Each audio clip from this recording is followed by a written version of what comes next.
Hello again. Yeah, I just caught up with the latest video from King John Sirasani, the greatest blackjack player of all time, the king of the hill, the best that ever played, blah de blah de blah. And in between times, I sort of tripped over a video in which he was ranting on from his balcony at I think it must have been the Venetian, um, shirtless, wearing a gold necklace, and ranting on about how he didn't owe the Venetian any money, but they said he owed them money and he couldn't play until he settled his account. And he's banging on about how, but they haven't told me where to send it. They haven't told me how to pay it. They haven't sent me an email. They haven't sent me a text. I mean, how do I pay this thing? I don't owe them any money. I'm a lifetime winner at this place, and he's just on and on and on and on. And then the guys who presented the video, it was part of their, whatever it's called, vlog or vidcast or whatever. They sort of said, you heard of the cashier's cage, right? I mean, that's where you go when you owe money or when you want to collect money. It's the cashier's cage. It's just so odd. And then I've pulled this out of his latest video because he comes out with some very serious misinformation here. He says that you're only going to win 43 or 44% of all your hands playing blackjack, so you need to make money on your double downs and splits. That is absolute baloney. I mean, that would give the house a 14% of, sort of 12 to 14% advantage. It just, but he just rattles on all the time with all of this disinformation, misinformation, bullshitting, God knows what. The one thing he does that's pleasant is that he sits down and plays with some gorgeous women. I have absolutely no idea what that has to do with his game, but it's his show and he can do what the hell he wants in the same way that he can do what the hell he wants with his money. Odd thing about this particular session, which he calls Nightmare at the Horseshoe, I only caught him down 500. His silly extra bets, multi-bets, cost him 1,000, and he made 500 on his other bets, which were mostly, as usual for him, flat bets, 500. I mean, it's just a nonsense way of playing, but as I always say, his money, his choice, he can do what the hell he wants. Pattern betting.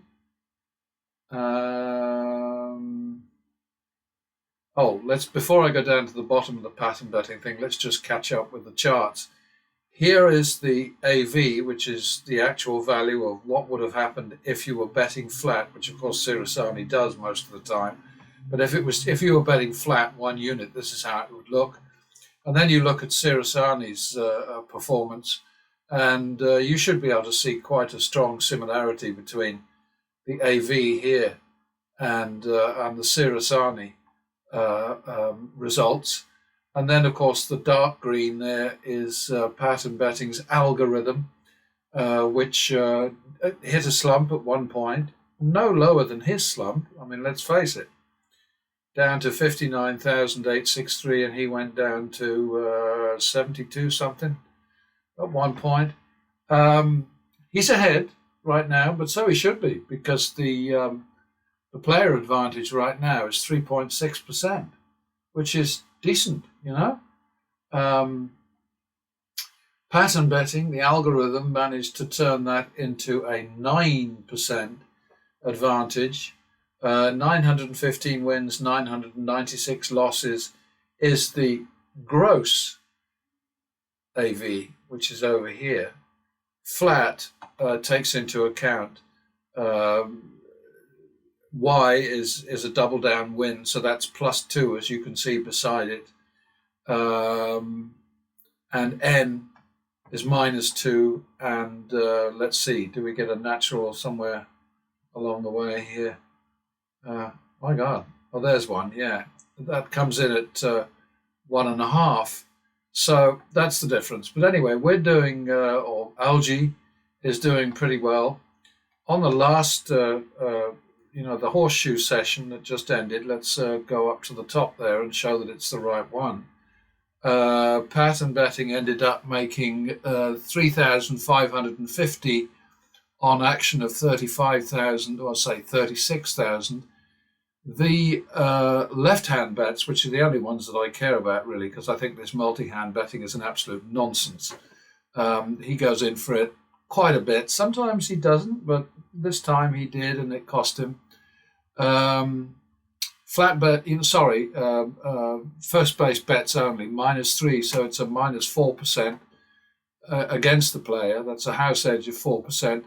Pattern betting as usual, flipped that, threw it out, and turned it into an 11% player edge, a win of 35.50 on action of 35.775. Over here, important bit of information. Average win for Algae was 517. Average loss was 332. So that's 156% one over the other. 15 OKs. OKs are turnarounds, and so you can always see those horizontal green bars. Had some heavy betting right here. We had to go all the way up to 8,600. And of course, one of the things that I have to repeat from time to time is these guys, these professional losers, bend over all the time. They'll take whatever comes at them. They just don't seem to care. They won't get up and go. Which is gag. They won't apply the don't bend over rule. They just take all this crap coming out of the shoe. And that's not the way that I play, but Algae is stuck with whatever outcomes the losers, the pro losers, throw at it. So, there it is. Pretty damn shitty. But we know, turnaround came right there, and down we go. Lots and lots of turnarounds. You go down and have a look at Sirasani, King Sirasani, greatest of all time. And his left-hand bets won 500, which is 1.3%. So he did okay there, for a flat better anyway. His extra bets cost him $1,000, -2. It was, sort of two more losses than wins. Added action was 3,000, which is here. So far, his silly extra bets, his multi-bets, have cost him 26,900. But he doesn't learn because he's not in the business of learning. He's not interested. I mean, he spouts all these wrong numbers. He is really quite extraordinary. He's very unusual. This time, he actually pulled off a 123% average win over average loss advantage, which of course explains this over here. So he didn't get as badly hurt as the word nightmare would suggest, right? I mean, I don't quite know what he's talking about there. But this is John Sirasani. This is what he does. He talks a lot. He tells all kinds of stories, which mostly sound like BS. He claims that he's an all-time, lifetime winner at every casino that he's ever played at. Part 2 from Horseshoe is obviously coming in the next day or two, and I've no doubt that it'll be one that shows him winning a ton of money. I think I get the impression that what his technique is to film everything, video everything, but not to show us everything. So what we're going to see next time probably is a winning session at the Horseshoe, to offset his losses from this time, which to me are minimal. He talks about, he doesn't say exactly how much he lost, but it seemed to me more than 500, or he wouldn't call it a nightmare, would he? I mean, I don't know. I can't read the guy at all. But this is the thing that, the kind of thing that really disappoints and irritates me. And that is, when these people who do have a megaphone come out with shit like this, you're still only going to win 43 or 44% of the hands. I mean, his own experience right here in this latest video makes nonsense of that. The house advantage was there, but it was only 4%. He's talking about a routine house advantage of 14%. So what is he on about? The guy is just a bit of a weirdo, I think. Back to the top. And again, the patterns here show why pattern betting works. I'm not going to say it's going to be a piece of piss, a walk in the park all the time. Sometimes it gets really hairy. But you've got to keep in mind that in this particular case, total action for me, for Algie, beg his pardon, 36,000. For Sirasani, total action was 45,000. So he's betting more than me.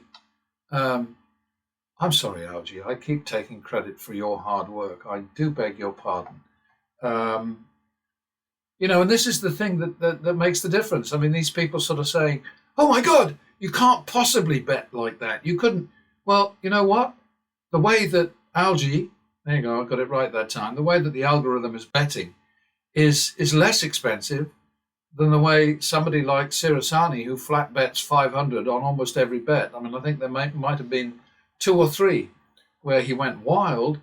And there's one here, 1,250, and by golly, the blind squirrel found a nut. And I think there's a 750 somewhere else on this. Oh no, I thought there was a 7. Oh, there it is. Yeah, there's a 750 there. And look at that.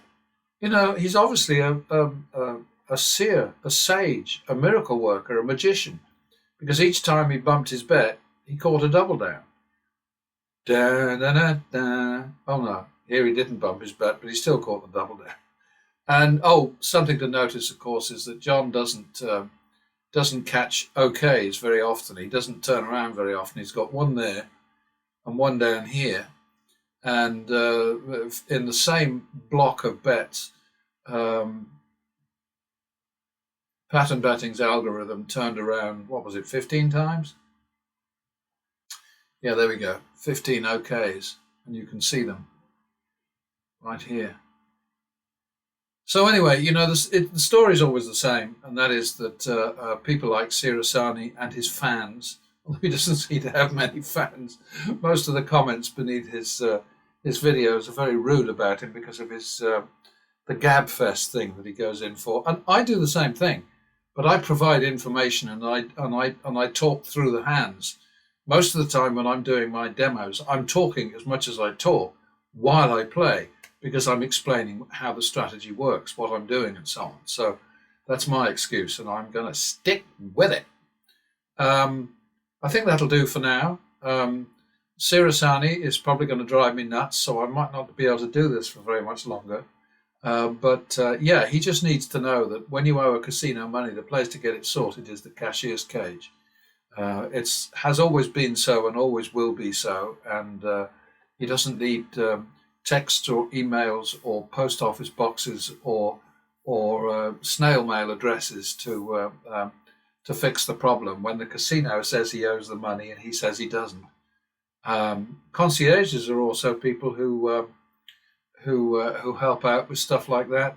And then what do they call them? Casino host, whatever. I mean, he just talks such utter balderdash. Never mind, he's the best in the world, okay? So, when you're the king, you can be an idiot if you want to be.